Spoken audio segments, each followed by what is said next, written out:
Hello दोस्तों, welcome back to the channel. और आज के वीडियो में हम जानने वाले हैं the council of ministers and the attorney general of India के बारे में, जो कि पार्ट हैं यूनियन एग्जीक्यूटिव के।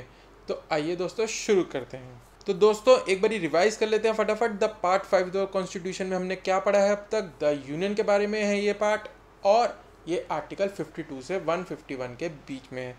इसमें इंपॉर्टेंट आर्टिकल 53, 54 और 55 जिसमें कि इलेक्शन ऑफ द प्रेसिडेंट से रिलेटेड प्रोविजंस दिए गए हैं, और आर्टिकल 61 जो अब तक का सबसे इंपॉर्टेंट आर्टिकल है, जो कि इम्पीचमेंट ऑफ प्रेसिडेंट कैसे होगा वो डिफाइन करता है। फिर एक और इम्पॉर्टेंट आर्टिकल 74 का फर्स्ट क्लॉज, जो कि कहता है कि president must act with aid and advice of the council of ministers. तो ये काउंसिल ऑफ मिनिस्टर्स क्या है, ये आज हम वीडियो में देखेंगे।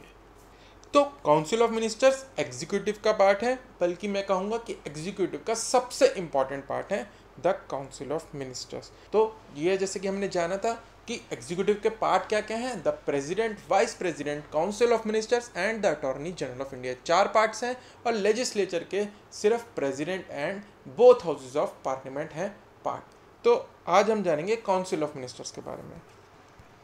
तो काउंसिल ऑफ मिनिस्टर्स ये हम आर्टिकल पढ़ चुके हैं। सबसे इंपॉर्टेंट आर्टिकल मैंने बताया जैसे कि 74 में क्या दिया है, council of ministers to aid and advice the president. तो प्रेसिडेंट के नाम पे डिसीजंस लिए जाएंगे, लेकिन जो प्रेसिडेंट डिसीजन लेगा वो aid and advice of the council of ministers के बेसिस पे लेगा। तो रियल पावर जो है कॉन्स्टिट्यूशन ने काउंसिल ऑफ मिनिस्टर्स में वेस्ट की है, जो कि एक्सरसाइज करते हैं कैसे, through the president of India. तो ये हम पढ़ चुके हैं, there shall be council of ministers with prime minister at the head to aid and advice the president. तो काउंसिल ऑफ मिनिस्टर्स का हेड कौन होगा, प्राइम मिनिस्टर। तो प्राइम मिनिस्टर एक मिनिस्टर ही है, काउंसिल ऑफ मिनिस्टर का पार्ट ही है, but he is first among equals, यानी कि वो जो मिनिस्टर्स हैं उनमें से सबसे इंपॉर्टेंट मिनिस्टर है। ठीक है, तो प्रेसिडेंट अपना डिसीजन लेंगे काउंसिल ऑफ मिनिस्टर्स की एड पे, एडवाइस पे, एंड प्राइम मिनिस्टर हेड करेंगे काउंसिल ऑफ मिनिस्टर। ये दे रखा है 74 फर्स्ट में। ये आर्टिकल आपको याद करना है नंबर। और प्रेसिडेंट जो है वो इतना कर सकता है, काउंसिल ऑफ मिनिस्टर को एडवाइस कर सकता है, अपने व्यूज दे सकता है कि आप अपना डिसीजन रिकंसिडर कर लीजिए, और उस रिकंसिडरेशन को यदि काउंसिल ऑफ मिनिस्टर दोबारा ओके करके भेज देते हैं प्रेसिडेंट के पास कि ये ऐसा हक करना है आपको, तो प्रेसिडेंट बाउंड है एक्ट करने के लिए उस एडवाइस के बारे में। तो इसका मतलब ये है कि पहली बारी प्रेसिडेंट ये कह सकता है कि आप अपना डिसीजन एक बारी रिकंसिडर कर लीजिए, दोबारा सोच लीजिए किसी भी डिसीजन के बारे में अपने काउंसिल ऑफ मिनिस्टर्स को। फिर अगर काउंसिल ऑफ मिनिस्टर दोबारा ये कह देते हैं कि नहीं ये ऐसा ही करना है, तो प्रेसिडेंट बाउंड है, उसको मैंडेटरी है उस डिसीजन पे एक्ट करना। ठीक है, और क्या एडवाइस दी गई काउंसिल ऑफ मिनिस्टर्स द्वारा प्रेसिडेंट को, ये किसी कोर्ट में नहीं पुट अप किया जा सकता कि ये एडवाइस क्या दी गई थी और या ये गलत दी गई थी या सही दी गई थी। तो ये एक तरह से इम्यूनिटी दी गई है काउंसिल ऑफ मिनिस्टर्स को कि आप जो एडवाइस प्रेसिडेंट को दे रहे हैं कि क्या एक्शन लेना है, वो किसी कोर्ट में नहीं लिया जा सकता, उस चीज़ को, उसके अगेंस्ट कोई केस नहीं किया जा सकता। तो प्राइम मिनिस्टर को अपॉइंट कौन करता है, प्रेसिडेंट ही करेंगे। प्रेसिडेंट के पास ऑप्शन होता है कि वो जो लीडर है उस पार्टी का जो लोकसभा में मेजॉरिटी में है उसको इनवाइट करे प्राइम मिनिस्टर बनने के लिए, और फिर जब प्राइम मिनिस्टर बन जाता है तो प्राइम मिनिस्टर एडवाइस करता है प्रेसिडेंट को अपने काउंसिल ऑफ मिनिस्टर्स को बनाने के लिए। यानी कि प्राइम मिनिस्टर बताता है प्रेसिडेंट को कि किस किस बंदे को वो मिनिस्टर बनाना चाहता है और कौन कौन सा पोर्टफोलियो देना चाहता है। तो एक तरह से काउंसिल ऑफ मिनिस्टर्स को अपॉइंट कौन कर रहा है, प्रेसिडेंट ही कर रहा है, जिसमें कि उसकी डिस्क्रिशनरी पावर आती है सिर्फ पीएम के केस में। और जब पीएम इलेक्ट हो जाता है तो वो इलेक्ट करता है बाकी काउंसिल ऑफ मिनिस्टर्स, कैसे, on advice of the prime minister. तो प्राइम मिनिस्टर की एडवाइस पे बाकी उसके साथी अपॉइंट किए जाते हैं।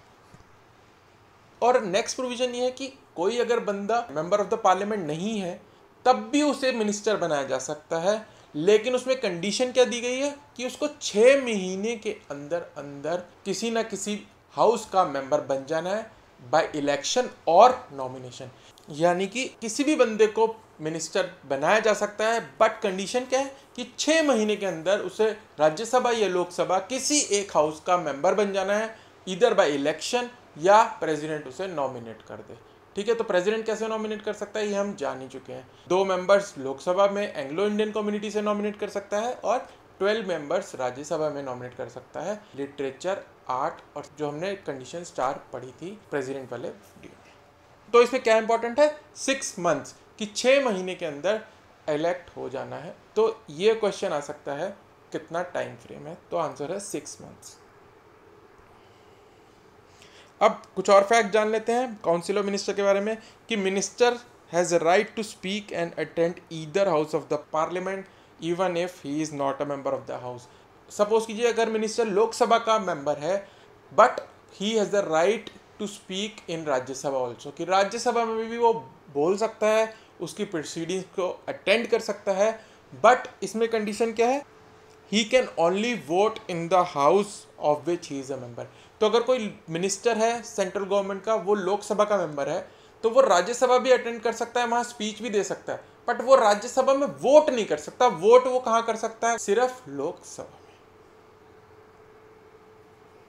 अब ये इंपॉर्टेंट है कि 91st अमेंडमेंट 2003 एक अमेंडमेंट लाई गई थी 2003 में। 91st amendment to the constitution है वो, और इसमें क्या कहा गया कि जो टोटल मिनिस्टर्स हैं वो कितने बनाए जा सकते हैं, 15% of the total membership of the house of people.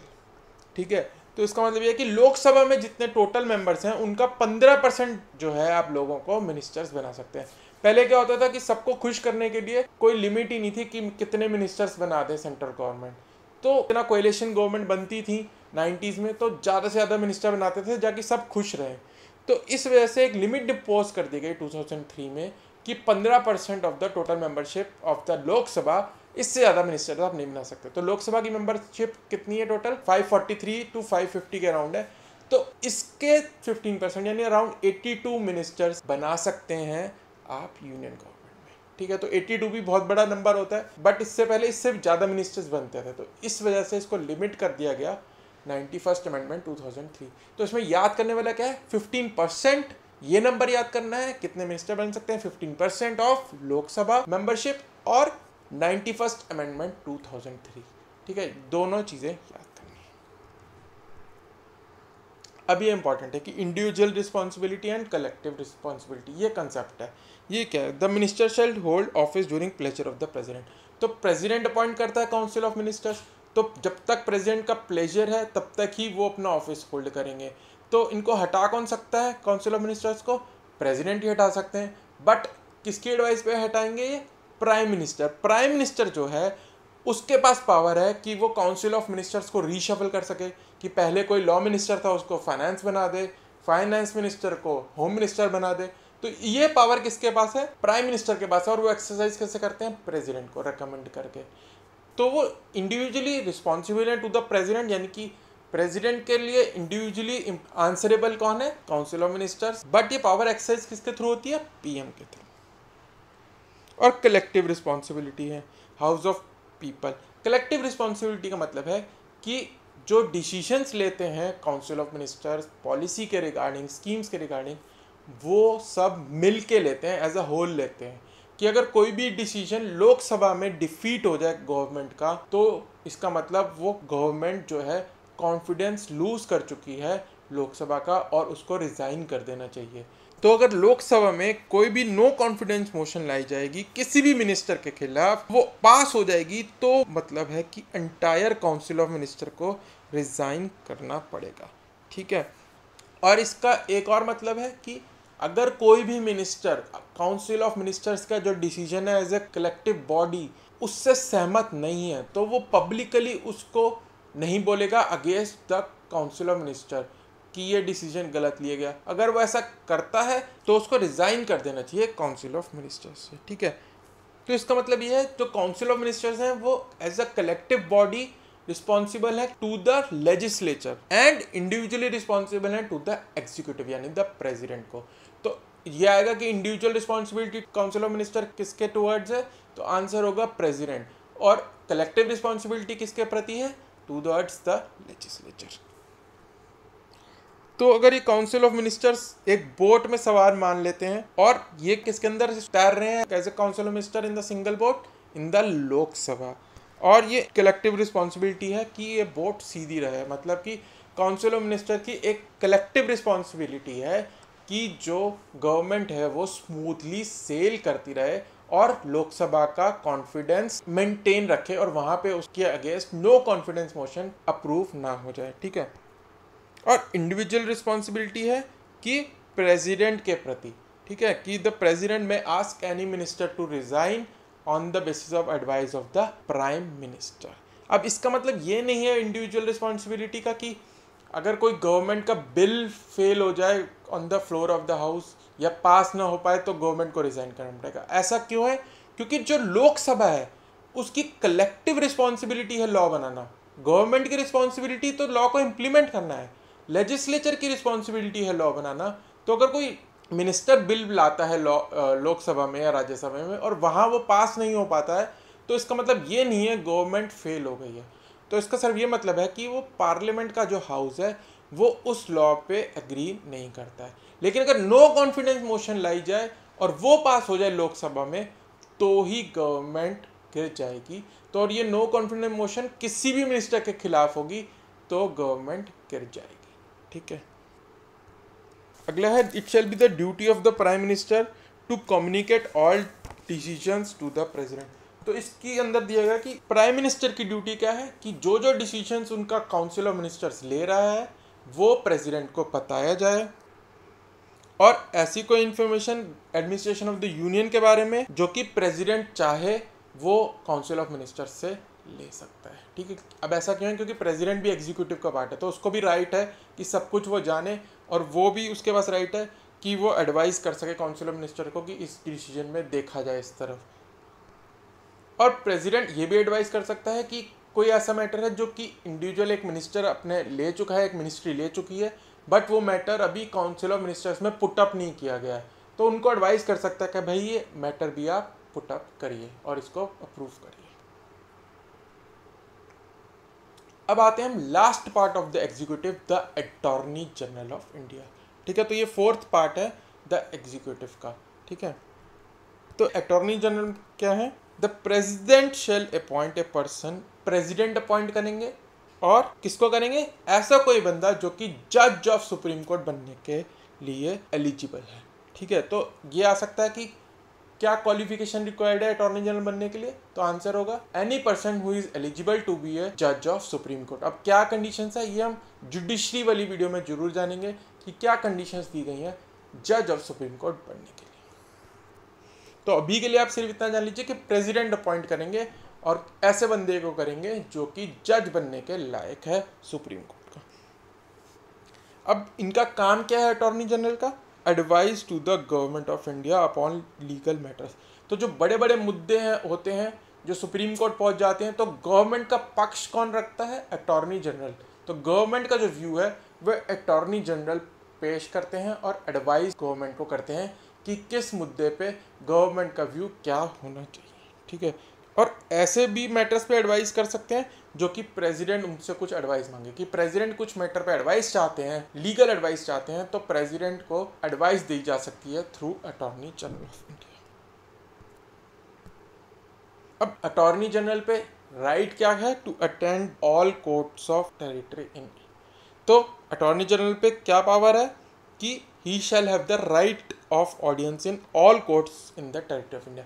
India में जितने भी कोर्ट्स हैं उसके अंदर राइट टू अटेंडेंस है अटॉर्नी जनरल के पास। तो ये क्वेश्चन यूपीएससी में भी पूछा गया था कि किस किस के अंदर अटॉर्नी जनरल को अटेंड करने की आज़ादी है। तो जैसे कि हम आगे देखेंगे कि पार्लियामेंट के सेशन भी अटेंड कर सकते हैं अटॉर्नी जनरल और पार्लियामेंट्री कमिटीज़ के भी सेशंस को अटेंड कर सकते हैं, मीटिंग्स को अटेंड कर सकते हैं और सारे कोर्ट्स में इंडिया के जा सकते हैं। और क्योंकि प्रेसिडेंट ने अपॉइंट करा है तो he shall hold the office during the pleasure of the president. और कितने पैसे मिलेंगे इन्हें ये भी प्रेसिडेंट डिटरमिन करेंगे।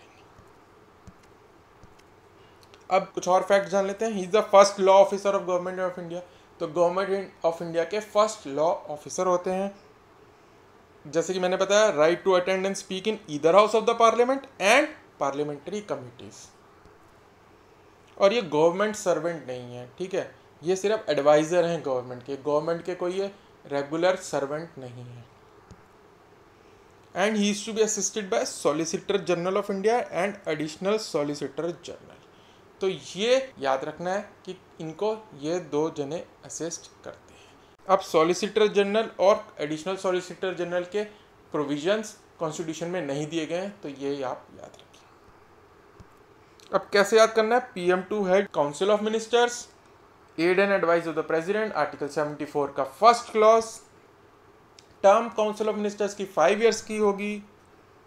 Member of the house of the parliament होने चाहिए किसी न किसी, नहीं तो 6 महीने के अंदर इलेक्ट हो जाना चाहिए या नॉमिनेट हो जाना चाहिए लोकसभा या राज्यसभा में। और टोटल 91st अमेंडमेंट 2003 में कहा गया कि 15% of the total membership of the Lok Sabha जो है इतने मिनिस्टर आप बना सकते हैं। और कलेक्टिव और इंडिविजुअल रिस्पॉन्सिबिलिटी का कंसेप्ट जो कि हमने समझा था बोट वाले एग्जाम्पल से। अब प्राइम मिनिस्टर को ओथ कौन दिलाता है? प्रेसिडेंट। और प्राइम मिनिस्टर रेजिग्नेशन किसको देंगे? प्रेसिडेंट। तो ये बहुत आसान है याद करना। जैसे कि वाइस प्रेसिडेंट के केस में ओथ भी प्रेसिडेंट और रेजिग्नेशन भी प्रेसिडेंट को देते हैं, वैसे ही प्राइम मिनिस्टर के केस में भी ओथ भी प्रेसिडेंट दिलाते हैं और रेजिग्नेशन भी प्रेसिडेंट को देते हैं। अब ये कौन है? ये है attorney general of India presently. तो इनका नाम क्या है ये मेरे को कमेंट सेक्शन में जरूर बताइए, और इनके बारे में क्या क्या प्रोविजंस देख लेते हैं। He should be qualified to hold the position of supreme court जज, की सुप्रीम कोर्ट का जज बनने के लिए क्वालिफाइड होने चाहिए। लीगल एडवाइजर होते हैं गवर्नमेंट ऑफ इंडिया के। Right to attend all courts in India, right to attend houses of parliament and parliamentary committees. और कौन दिलाते हैं इन्हें? प्रेसिडेंट। और रेजिग्नेशन भी प्रेसिडेंट। तो अभी तक हमने जितने पढ़े, vice president, prime minister and attorney general, तीनों केसेस में ओथ कौन दिलाता है? प्रेसिडेंट। और रेजिग्नेशन भी सबमिट होता है प्रेसिडेंट को। तो ये टेबल अपडेट हो गया है। सिर्फ प्रेसिडेंट के केस में ओथ कौन दिलाते हैं? CGI। बाकी रेस्ट के केस में बहुत ज़्यादा आसान है याद करना। तो ये आज हमने पढ़ा, प्रेसिडेंट प्राइम मिनिस्टर को ओथ दिलाएंगे, काउंसिल ऑफ मिनिस्टर्स को भी प्रेसिडेंट ओथ दिलाएंगे, और रेजिग्नेशन भी दोनों प्रेसिडेंट को ही देंगे। अटॉर्नी जनरल के केस में भी यही सेम है। और प्राइम मिनिस्टर और काउंसिल ऑफ मिनिस्टर तब तक वर्क करते रहेंगे जब तक वो लोकसभा के अंदर कॉन्फिडेंस मेंटेन करते हैं, यानी नो कॉन्फिडेंस मोशन उनके खिलाफ अप्रूव नहीं हो जाती लोकसभा में। ये याद रखना है, लोकसभा में। ठीक है। और इनका टेन्योर क्या है? 5 ईयर्स, और मेंबर ऑफ पार्लियामेंट होने चाहिए किसी ना किसी हाउस के। ठीक है। और अटॉर्नी जनरल की कोई क्वालिफिकेशन नहीं दी गई है अलग से, सिर्फ ये कहा गया कि ही should be qualified for a जज ऑफ सुप्रीम कोर्ट। और उनका टेन्योर क्या होगा ये भी नहीं डिफाइंड है। तो ये क्वेश्चन आ सकता है कि अटॉर्नी जनरल की टेन्योर क्या होती है कॉन्स्टिट्यूशन के हिसाब से, तो नॉट डिफाइंड है। तो इसमें कंफ्यूज हो सकते हैं बच्चे, और 5 ईयर्स मार्क कर सकते हैं या 6 ईयर्स मार्क कर सकते हैं, जबकि अटॉर्नी जनरल के टेन्योर के बारे में कॉन्स्टिट्यूशन में कुछ भी नहीं कहते। तो दोस्तों ये था आज का वीडियो हमारा council of ministers and the attorney general of India पे। इसी के साथ द यूनियन एग्जीक्यूटिव वाला पार्ट हमारा पूरा होता है। अगले वीडियो में हम जानेंगे यूनियन लेजिस्लेचर के बारे में, यानी हाउसेज ऑफ पार्लियामेंट के बारे में। तो दोस्तों अगर आपने वीडियो यहाँ तक देख लिया है तो आपको अच्छा ही लगा होगा, तो प्लीज प्लीज प्लीज इसे लाइक कीजिए and do share it with your friends, and don't forget to hit the subscribe button and the bell icon, जिससे कि आने वाले वीडियोस की नोटिफिकेशन आपको मिलते रहे। तो दोस्तों अब हम मिलेंगे अगले वीडियो में, तब तक के लिए bye bye and happy learning.